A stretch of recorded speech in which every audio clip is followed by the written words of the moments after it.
continents non européens ne viendront pas les mains vides. Avec la mondialisation, ce rendez-vous est effectif. Malheureusement, l'Europe voit souvent ce qu'elle donne et nous parle moins de ce qu'elle reçoit de l'Afrique. Et l'Afrique, elle se soumet pour ce qu'elle reçoit par fatalisme ou par ignorance de la valeur de ce qu'elle a à offrir. Et comme je ne cesse de le répéter dans tous mes textes, aider quelqu'un, c'est l'aider à ne plus avoir besoin de vous. Sinon, c'est de l'assujettissement.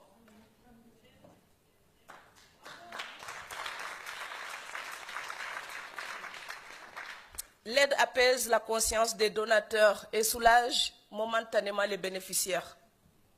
Mais elle ne garantit l'autonomie à personne. L'Afrique ne peut pas tout attendre de l'Europe. Et moi, j'en ai assez quand je parle avec des Africains. Souvent, on me dit, l'Europe doit nous aider, l'Europe doit nous aider. C'est comme si j'étais dans la maison de mon père et je dis que le voisin doit me nourrir.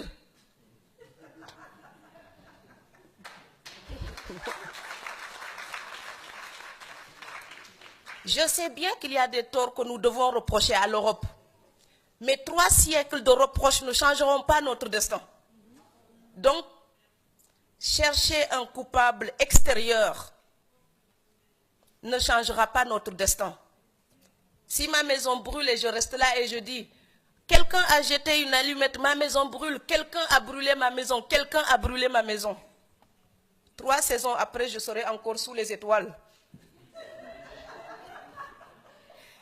Donc oui, l'Afrique peut reprocher des choses à l'Europe. Oui, mais les défaillances de nos dirigeants d'aujourd'hui, nous ne pourrons pas les justifier, les légitimer uniquement en accusant l'Europe. Ce serait nous mentir à nous-mêmes.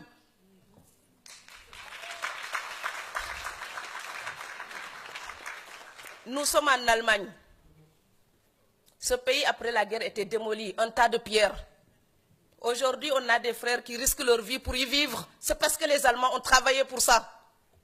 On ne peut pas seulement les accuser, on peut aussi prendre un exemple sur eux. Et je sais que quand on fait une autocritique à l'Afrique, les gens n'aiment pas. Mes frères m'applaudissent quand j'accuse l'Europe.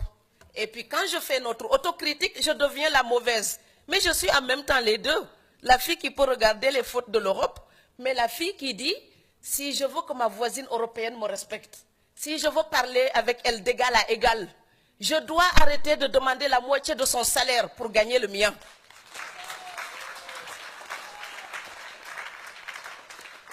En ce moment, on parle beaucoup du partenariat Europe-Afrique. Ça passera par une révolution des mentalités.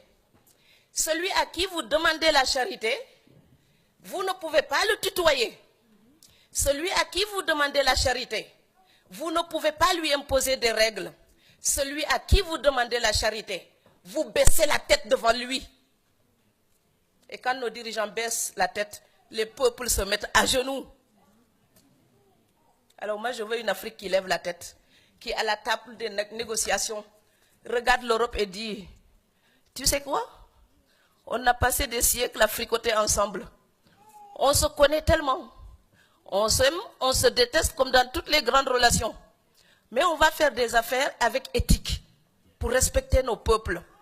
L'Europe n'est pas digne quand elle exploite l'Afrique pour le bien-être de son peuple. Ce n'est pas éthique. Et le peuple européen ne doit plus l'accepter.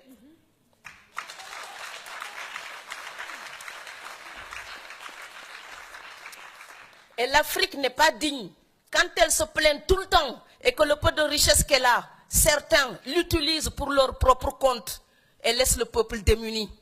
Ce n'est pas éthique non plus.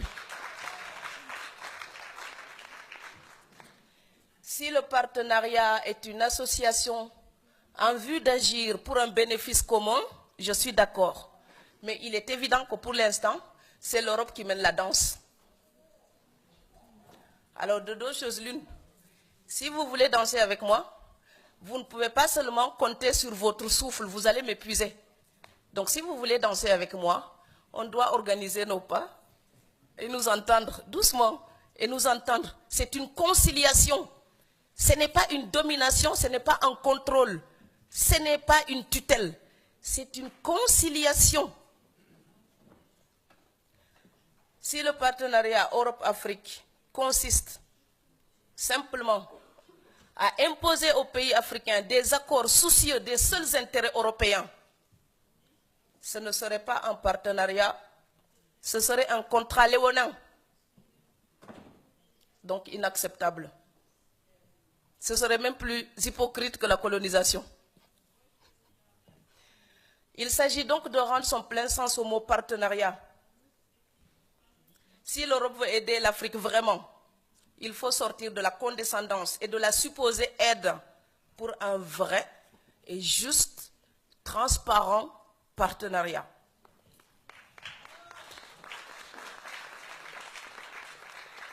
Et l'Afrique a son rôle à jouer dans cette quête de perspective. Alors que doit-elle faire? Vous savez, je ne suis pas économiste, hein, moi je suis... Qu'est-ce que je suis déjà? Une rêveuse. Je cherche de la musique dans les mots et il m'arrive parfois d'avoir une petite idée. Donc j'en ai quelques-unes ici. Peut-être que 10 sont mauvaises et qu'il y en a une de valable. J'aimerais bien que vous la gardiez dans ce cas-là. En tout cas, j'essaye de faire mon possible pour réfléchir tout le temps à la quête de solutions. Selon cette petite recherche, je pense donc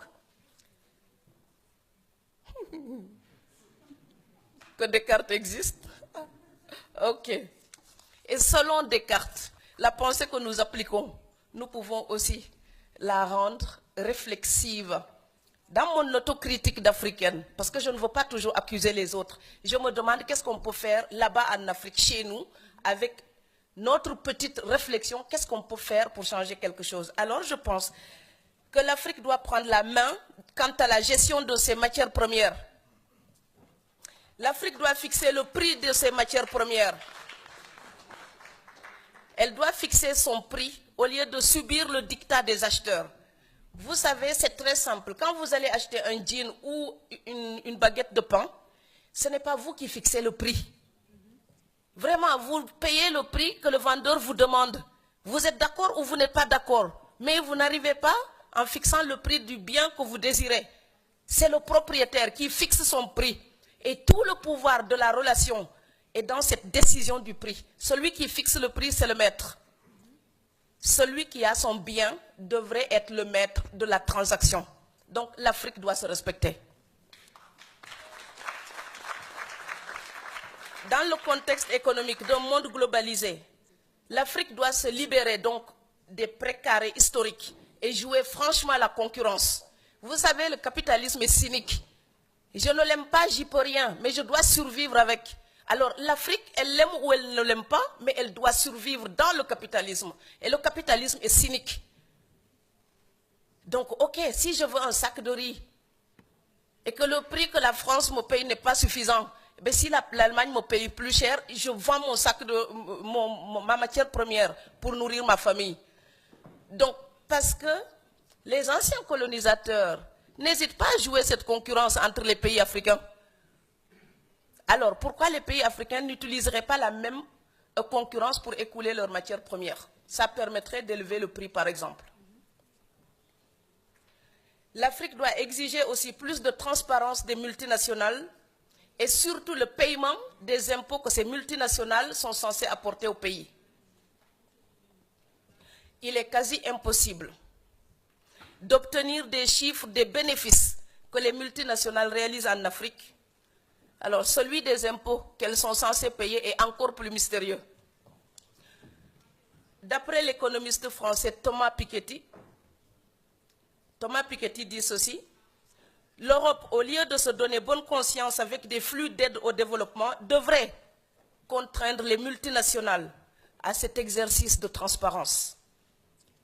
Cette option générale mine la confiance en l'État en même temps qu'elle le prive de ressources indispensables au développement. Donc, afin de mieux profiter de ces matières premières, l'Afrique devrait aussi s'équiper pour transformer et valoriser ses propres produits. Vous savez, je trouve révoltant une chose. Les enfants de Munich mangent plus de chocolat que les enfants d'Abidjan. Pourtant, je n'ai pas vu de cacaoyer en Allemagne.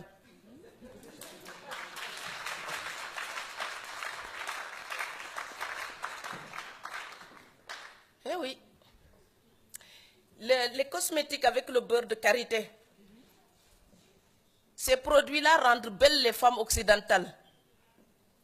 Pour mes sœurs sénégalaises, ces produits sont hors de prix. Pourtant, c'est notre karité à nous d'Afrique. Mais oui, parce que d'autres l'ont utilisé pour transformer, mettre de la valeur et nous vendre ça encore une fois et avoir des plus-values. Donc vous avez l'or du Sénégal, de Sabodala, c'est vendu en Suisse. Le diamant du Congo est à Amsterdam. Le chocolat de Côte d'Ivoire fait la fortune des Suisses et des Belges. Mais qu'est-ce que l'Afrique tire de ses propres ressources? Donc, valoriser ce que nous avons et ne pas racheter les produits finis qui viennent de chez nous. Alors, l'exemple, c'est comme si quelqu'un prenait mon maïs et revient me vendre un sac de farine. Et je ne peux pas le payer et mes enfants meurent de faim. Pourtant, j'ai produit du maïs. C'est quand même bête.